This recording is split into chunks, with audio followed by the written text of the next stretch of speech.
Hi friends, మనిష్ట కిచెన్లో ఇవాళ మనం పచ్చెనపప్పు క్యారెట్ కర్రీ చేసుకుంటున్నాం ఫ్రెండ్స్. నిజంగా సూపర్ ఉంటుంది. దానికోసం ఏమేం కావాలో క్యారెట్, పచ్చెనపప్పు ఒకటిగా వేసుకొని మనం చేసుకుందాం. ముందు స్టవ్ ఆన్ చేసి ప్యాన్ పెట్టుకుందాం. కళాయి పెట్టుకున్నాం కదా, 2 గరిటెలు ఆయిల్ వేయాలి. ఆయిల్ వేసుకొని తర్వాత ఆయిల్ వీటెక్కిన తర్వాత అందులో ఆనియన్స్ వేసుకోవాలి. తర్వాత పచ్చిమిర్చి చూసారా, తర్వాత కరివేపాకు వేసుకోవాలి. బాగా కలుపుకోవాలి. మనకి చక్కగా ఎర్రగా అయ్యేటప్పుడు దాంట్లోకి మనం సాల్ట్ వేసుకోవాలి. అలాగే పసుపు కూడా వేసుకొని చక్కగా కలుపుకోండి. మనం చక్కగా ఎర్రగా వచ్చేలా వేపుకోవాలి. చాలామంది క్యారెట్ తినడానికి ఇష్టపడరు. ఇందులోనే అల్లం వెల్లుల్లి పేస్ట్ వేసుకోవాలి. దీనివల్ల మంచి టేస్ట్ వస్తుంది ఈ కర్రీకి. ఫ్రెష్గా అప్పుడే చేసిన అల్లం వెల్లుల్లి పేస్ట్ వేసుకున్నాను నేను. అలాగే కారం మన టేస్ట్ తగ్గ కారం వేసుకోవాలి. చాలామంది క్యారెట్ తింటారు కదా ఫ్రెండ్స్, వాళ్ళు ఇలా చేసుకుంటే చాలా ఇష్టంగా తింటారు.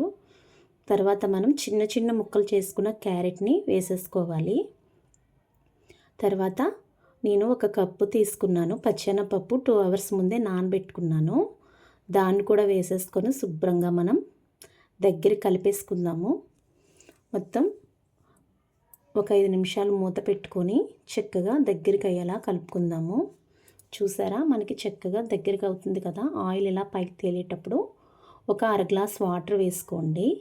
ఎందుకంటే పప్పు మనకి క్యారెట్ 2 వేగాలి కదా. కొత్తిమీర వేసుకొని ఒక 5 మినిట్స్ అలాగా వదిలేసేయండి. సిమ్లో పెట్టుకొని చిన్న మంట పైన వదిలేస్తే చక్కగా మనకి క్యారెట్ పచ్చెనపప్పు కర్రీ రెడీ అయిపోతుంది ఫ్రెండ్స్. నిజంగా సూపర్ టేస్ట్ ఉంటుంది. ఈ స్టేజ్లో మనం చెక్ చేసుకోవచ్చు. చూసారా, పప్పు ముందుగా నానబెట్టుకోవడం వల్ల చక్కగా ఉడికిపోయింది మనకి.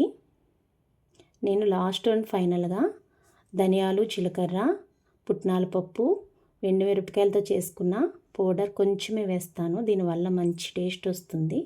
మనం చక్కగా అయిపోయిన కర్రీని సర్వ్ చేసుకుందాము. చూసారా, చాలా టేస్ట్గా ఉంటుంది. క్యారెట్ ఇష్టం లేని వాళ్ళు కూడా చాలా ఇష్టంగా తింటారు. కొత్తిమీరతో సర్వ్ చేసుకున్నాను. నా వీడియో కనుక నచ్చితే ఫ్రెండ్స్ నాకు సపోర్ట్ చేయండి, సబ్స్క్రైబ్ చేసుకోండి. ఓకేనా?